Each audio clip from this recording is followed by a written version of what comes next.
Bonjour chers tous, bonjour chers abonnés. Nous sommes encore ravis de vous retrouver aujourd'hui dans notre chaîne Sexe sans tabou pour un nouveau numéro en rapport avec nos émissions que nous sommes en train de faire sur notre thème, le grand thème qui est l'insatisfaction sexuelle du couple. Alors aujourd'hui, nous allons aborder l'un des troubles qui est très connu et qui touche beaucoup de gens. C'est en rapport avec l'impuissance sexuelle. L'impuissance sexuelle est aussi appelée dysfonction érectile. C'est pas moi qui va plutôt aborder ce sujet, mais c'est mon collaborateur, Dr Georges Akinji. Alors, je vous invite nombreux à liker la vidéo, de partager et surtout de s'abonner sur notre chaîne pour ne rien rater de nos prochaines vidéos. Merci. Bonjour, bienvenue dans notre chaîne Sexe sans tabou avec Dr Georges. Comme Dr Andy m'a déjà présenté, je sais que vous êtes nombreux à nous suivre. Moi, je vais aborder aujourd'hui, ensemble avec vous, un sujet très important qui coule beaucoup d'encre et qui touche beaucoup de personnes. Sujet intitulé impuissance sexuelle ou dysfonction érectile. Vous allez vous poser des questions, mais docteur Georges, c'est quoi la dysfonction érectile? C'est quoi la faiblesse sexuelle? Beaucoup de personnes mariées, ils ont eu des enfants ou encore en préparation de mariage ou copinage, sont en train de vivre ces scénarios sans le savoir. C'est aujourd'hui que vous allez découvrir beaucoup de réalités sur cette émission.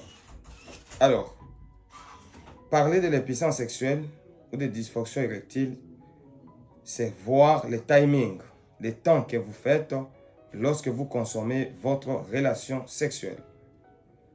Vous faites moins de 5 minutes et vous êtes perdu. Si vous êtes un homme, vous faites moins de 5 minutes. Sachez que vous êtes tombé directement dans les pièges de l'insatisfaction du couple occasionné par la faiblesse sexuelle, parce qu'un homme normal doit faire 5 minutes ou plus. Quand je dis 5 minutes ou plus, faites allusion à votre partenaire qui vous demande de l'amener à 5 km et vous l'amenez à 3 km. Je me demande qui va l'amener encore dans les kilomètres qui suivent. Donc vous allez comprendre que c'est un sujet très important et c'est ça même la cause principale des divorces, mais également des déceptions amoureuses dans le monde en général et dans notre pays ainsi que dans notre continent en particulier.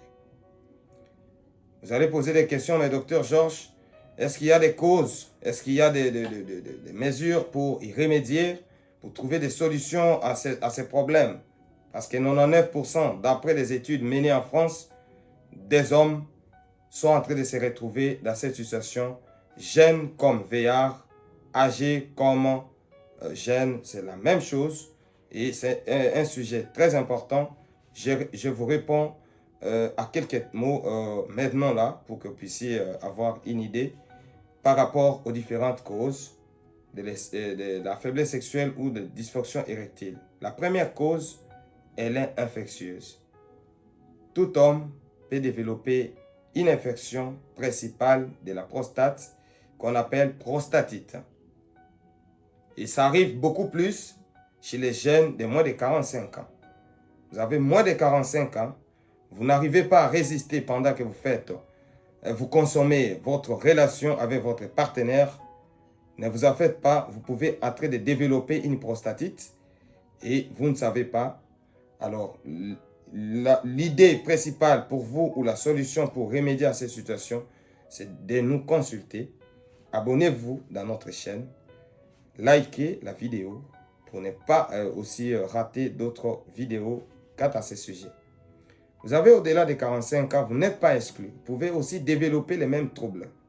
Mais au-delà de 45 ans, le trouble principal quant à la prostate, c'est l'hypertrophie bénigne de la prostate. Là, les gens vont me poser la question, docteur, mais l'hypertrophie bénigne de la prostate, c'est quoi? C'est juste l'augmentation en termes de volume, en termes de taille de la prostate. Alors, si vous allez chez les tradipraticiens qui vont vous dire Vous souffrez de la prostate, il faut leur dire, la prostate n'est pas une maladie. La prostate, c'est une glande que tout homme, appelé homme, doit avoir pour son bon fonctionnement. Mais la prostate souffre de pathologies telles que je viens d'énumérer, l'infection de la prostate, mais également l'augmentation de taille ou des volumes de la prostate qu'on appelle hypertrophie bénigne de la prostate. En dehors des pathologies liées à la prostate, il y a des causes hormonales. Quand je parle des causes hormonales, Dieu dans la façon de faire des choses afin que l'homme puisse avoir ses hormones principales pour son bon fonctionnement. Dans la plupart de ces hormones, vous allez retrouver l'hormone principale qui est la testostérone. Si vous avez un taux bas de testostérone, vous allez vous retrouver dans ce genre de situation. Et la meilleure façon de détecter que vous avez un taux bas de testostérone, qui est l'hormone principale de l'homme, c'est venir nous consulter. Vous pouvez avoir aussi des hormones des femmes alors que vous êtes homme, telles que les estrogènes, mais également la prolactine. Si vous avez un taux élevé de prolactine, la meilleure façon de vous sentir que vous en avez assez, vous êtes un homme, vous vous retrouvez avec des gros seins. On appelle ça gynécomastie. Les hommes qui ont des gros seins, si vous êtes là, n'hésitez pas de vous abonner parce que nous allons donner d'autres explications dans les prochaines vidéos et vous n'allez pas rater quelque chose quant à ces explications. Appelez-nous parce que les numéros de Sexe Sans Tabou s'affichent dans vos écrans. Vous pouvez appeler, vous allez venir en consultation et on va trouver solution à vos problèmes. Vous avez un taux élevé d'estrogène comme la femme, vous allez trouver les hommes avec une petite voix. Quand ils parlent, vous sentez que c'est un enfant ou c'est une femme qui parle. Vous devez avoir une voix rauque. Alors si vous vous retrouvez devant une situation comme ça, peut-être que vous avez une perturbation hormonale et que vous pouvez vous retrouver directement en train de faire une impuissance sexuelle ou carrément appelée dysfonction érectile. Il y a tant d'autres causes, comme des causes psychologiques. Vous avez une difficulté qui vous ronge et vous voulez affronter votre partenaire, vous pouvez vous retrouver en train de faire une dysfonction érectile.